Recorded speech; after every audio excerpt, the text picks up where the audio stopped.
So are you ready to catch more bass in ponds?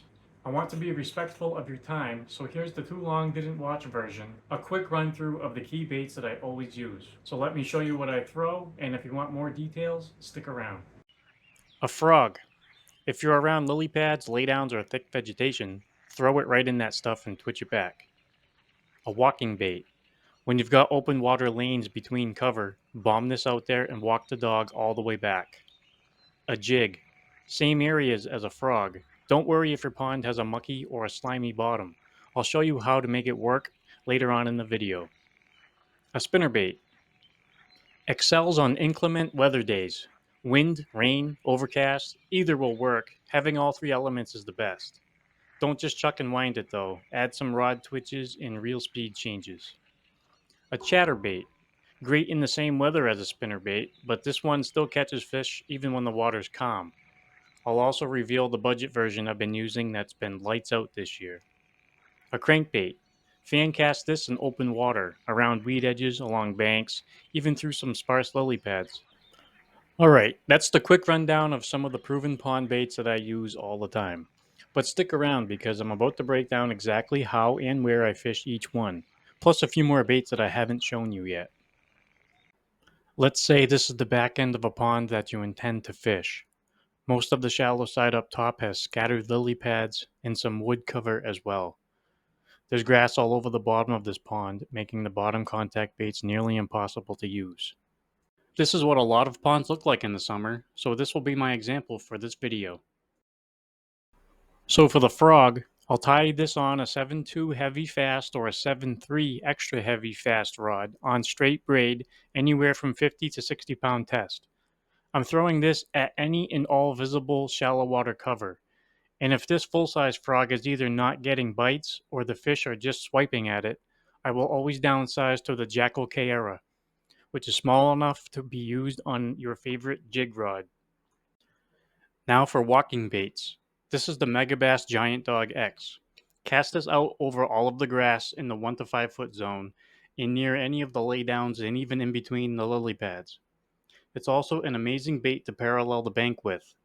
This bait excels on calm water, whereas the evergreen shower blows will work better for you if the wind picks up and creates some choppier water. However, as you can see in this picture, the water was flat, and the shower blows was responsible for this 6 pound 4 ounce bass I got off of a laydown. I personally don't use this one, but I've seen firsthand my nephew smash them on this Strike King Sexy Dog in the bone color. Just make small movements with your wrist to walk the dog around all of this cover. All right, for the jig, I always use this Beach Coast Tungsten Little Magnum jig, almost always in a 3/8 ounce.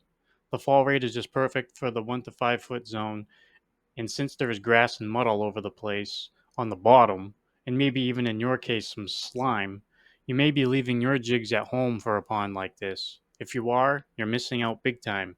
I ignore the let a jig hit the bottom and hop it or drag it method, and instead I'm casting this out in all of the cover and even in open water if I'm hoping there's a school of bass there, and I only let it fall until I think it's near the bottom or somewhere between the middle and bottom of the water column, and that's where I hop this thing around. And I'm doing is trying to imitate a bluegill that's spooked or just darting around, making it stand out, and it gets smashed. If you're not doing this, please give it a try and tell me how it does for you. The spinnerbait. This is the Megabass SV3, half ounce. It's super durable and it has these four longer strands in the skirt to act like a trailer to save you money on buying those. For this bait, crappy weather is your friend, such as windy, rainy, overcast. You can throw this bait anywhere. It can come through wood and brush quite well. Just make sure if you're doing that to point your rod tip directly at the bait. Otherwise, fan cast this all around the grassy flats and in between lily pads. Never just straight retrieve this all the way back. Always impart action with rod twitches and a burn and pause reel cadence. This is what triggers bites from bass that may be following it. It forces a reaction even if it didn't want to feed. Just be prepared to hold on to your rod. A good spinnerbait bite can be insane. Now the chatterbait. If you've seen my other videos, this may not be new to you. This may look like a jackhammer, but it's not. This is the Hags Hurricane Bladed Jig.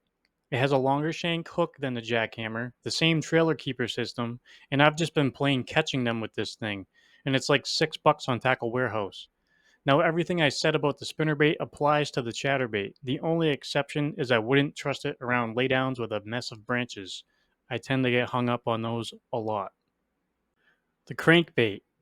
This is the Strike King Hybrid Hunter Jr., which excels in all of the shallow water grass and even the laydowns. I'll show a highlight reel of bass catches while I explain the ways that you can fish it. Every fish I show was caught on a crankbait, even my personal best, which may look familiar. I will show it as the last fish of this highlight reel, and the crankbait used to catch it. This is my dad, and all he uses is a crankbait, so it was easy for me to tell you they were all caught by one. But the hybrid hunter can be fished like a topwater, sort of like a popper. You can reel and twitch it like a jerkbait. You can also reel it right through grass, and it comes through very well. I shot a video on how I fish crankbaits in ponds that I will link at the end of this one.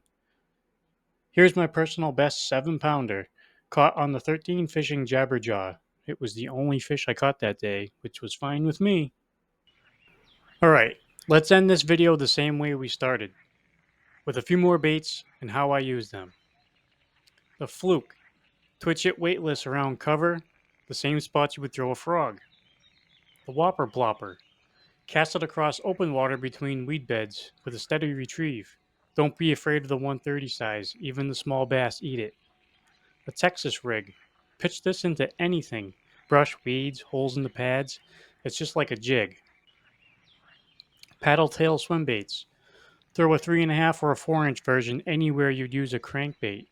And also, don't be afraid to tie on a 6-inch mag draft or cull shad. Just slow roll it. Big ones will find it. Also, small ones. All of these baits have a place in my box for pond fishing. Try a few of these out and you'll catch more bass this season. If you enjoyed this type of video, let me know in the comments. And if you found it helpful, hit that like button and subscribe to the channel. If you want to learn how I fish crankbaits in ponds, watch this video here. And if you're trying to gain confidence in throwing bigger baits, check this one out. I'll see you there.